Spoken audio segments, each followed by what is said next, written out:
안녕하세요. 네, 오늘은 세 번째 시간이죠. 세계관, 부제는 기독교 세계관과 세계 기독교 이렇게 되어 있는데요. 사실은 오늘은 기독교 세계관에 관한 이야기를 하고 다음 주 4장에서 이제 세계 기독교에 관한 이야기를 하고 있습니다. 제가 사실은 이 세 번째 영상을 다 찍었는데 끝하고서 이제 멈추려고 해봤더니 제가 녹화 버튼을 안 눌렀더라고요. 그래서 지금 다시 재녹화를 하고 있습니다. 어쨌든 우리가 기독교 세계관 운동 굉장히 익숙하게 들어왔고 오랫동안 우리도 잘 배워왔던 거죠. 특히나 우리 심령교회 같은 경우는 이제 IVF 출신들이 많기 때문에 기독교 세계관에 관한 배움이나 이해도 잘 갖고 계실 겁니다. 그런데 그 세계관 운동이라는 것 자체가 창조, 타락, 구속이라고 하는 해석적인 틀을 가지고 이제 이 세계를 바라보는 관점이 되는 거죠. 그래서 단순히 예수님 믿고 교회에 나가고 신앙생활 하는 것으로 멈출 게 아니라 기독교 세계관의 체계를 의식적으로 받아들여서 이것을 가지고 역으로 세상을 변화시키는, 그래서 복음화하고 이런 그리스도의 지상명령을 이루고 이렇게 우리가 이제 받아들이고 해석되어 왔던 겁니다. 그 선봉에 섰던 사람들이 이제 제임스 사이어, 프란시스 쉐퍼, 아브라함 카퍼 이런 분들이 이제 선봉에 서셨는데요. 이 정환호 선생님도 이분들의 책을 읽으셨고 여러 가지 연구를 해본 결과 이분의 해석은 이렇습니다. 전 잘 요약했다고 생각하는데요. 기독교 세계관 운동이 원래 기독교 국가였던, 기독교 제국이었던, 크리스텐돔이었던 서구 기독교를 회복하기 위한 19세기 서구 그리스도인들의 고민을 담은 담론이었다라는 거죠. 그런데 그게 우리나라에 이식이 된 건데 우리나라의 터에는 잘 맞지 않는 이식이었다. 이게 이제 이분의 결론이라고 생각이 듭니다. 제가 최근에 읽고 있는 책이 이제 리딩 더 타임스라는 책인데요. 이 책은 이제 그리스도인들이 어떻게 뉴스를 읽고 어떻게 받아들여야 할 것인가, 정보의 홍수 속에서 어떻게 그리스도인다운 삶을 살 것인가에 관한 담론을 이야기하고 있는 책인데요. 여기서 서구 우월주의, 기독교적인 서구 우월주의와 호전적 기독교 이런 표현을 쓰거든요. 그런 것들이 한국 사회에 이식이 되었고 이런 표현들이 나오는데, 예를 드는 게 이런 거죠. 선진국과 개발도상국이라는 표현, 이것이 굉장히 서구 우월주의적인 표현이라는 거죠. 그러니까 선진국이라 하면 기독교를 믿는, 돈 잘 벌고 잘 사는 나라, 이게 선진국인 거고, 개발도상국은 그들을 목표로 해서 열심히 달려가서 선진국이 되어야 하는 발전 가능성이 있는 나라가 개발도상국이라는 표현인 겁니다. 그러니까 다른 문화권에 있는 혹은 다른 지역에 있는 나라들의 정체성을 인정하지 않고 서구 제국, 서구 선진국만이 너희들의 유일한 목표여야 해 라고 하는 이런 표현이 바로 이 선진국과 개발도상국이라는 표현이었다라는 게 저한테는 굉장히 나름 신선한 적용이었어요.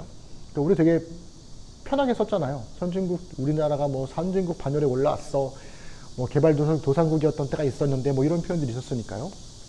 그래서 이분의 얘기를 이제 정환호 선생님의 이야기를 정리해 보면, 잃어버린 기독교 세계, 크리스텐돔이었던 서구 기독교를 회복하려는 사람들의 고민이 있었다 보니까 복음으로 세상을 다시 정복해서 과거 기독교 제국이었던 시대의 영광과 그때의 문화와 이런 것들을 회복하자라는 게 그들의 문화권 안에서는 나름 의미가 있겠다라고 이분이 이제 인정을 하거든요. 다만 한 번도 기독교 국가였던 적이 없던, 그리고 한 번도 기독교 세계였던 적이 없던 한국 사회에서는 이게 허망한 꿈일 뿐이었다, 잘못 이식되었다라고 이제 이렇게 평가를 하고 있습니다. 그도 그렇게 80년대, 90년대를 지나왔던 그리스도인들은 되게, 그리고 교회 안에서 이제 자라온 세대들의 특징 중에 하나가 뭐냐면 우리나라가 기독교 국가라고 생각을 한다는 거예요. 그러니까 인정하는 건 아닌데 다른 타종교들이 있지라고 인정을 하지만 기독교인들이 제일 많고 혹은 기독교인들이 나라를 주도하고 있고 이런 식의 생각들을 가지고 있다는 거죠. 그 자리에 제일 꼭대기층에 있는 분들이 이제 정치적 기독교인들, 보수교회의 기독교의 유명하신 이제 원로들이 이제 그 선봉장에 계시고, 그러면서 우리 한국 사회가 정치인들이 다른 종교에 가서 인사하고 그러면 막 들고 일어나고 막 그러잖아요. 만약에 기독교 국가였으면 들고 일어나야죠, 법적으로. 근데 그렇지 않은데, 다원주의 사회인데, 그러니까 이런 것들이 우리가 가지고 있는 일종의 세상을 기독교 국가가 아닌 한국 사회를 바라보는 우리의 착각일 수도 있겠다라는 거죠. 그래서 이 호전적으로 정복해야 된다, 복음의 정복 뭐 이런 것들을 표현을 쓰기보다는 다른 그러면 대안이 필요하잖아요. 기독교 세계관 운동에 대항할 만한 다른 대안이 필요한데 그것에 대한 대안을 다음 장에서 4장에 있는 세계 기독교에서 이야기를 해주고 있습니다. 간단하게 맛만 보면 전성민 교수님, 밴쿠버에 있는 기독교 세계관 대학원 대학교인가요? 네, 거기에 교수님이시고 저의 지도 교수님이시기도 하신데 세계관적 성경 읽기라는 책도 있고 세계관적 설교라는 책도 있는데요. 그 책에서 이런 표현을 쓰십니다. 그러면 이제 지금의 기독교는 어떻게 나가야 하는가라고 했을 때 다원주의 사회의 자리, 중심이 아닌 주변의 자리, 배제와 혐오가 아닌 환대와 평화의 자리, 대결과 정복이 아닌 겸손한 대화의 자리에서 기독교 세계관을 논하고 있다. 그러니 이 책을 읽어봐라. 라는 게 이제 정환호 선생님의 해석입니다.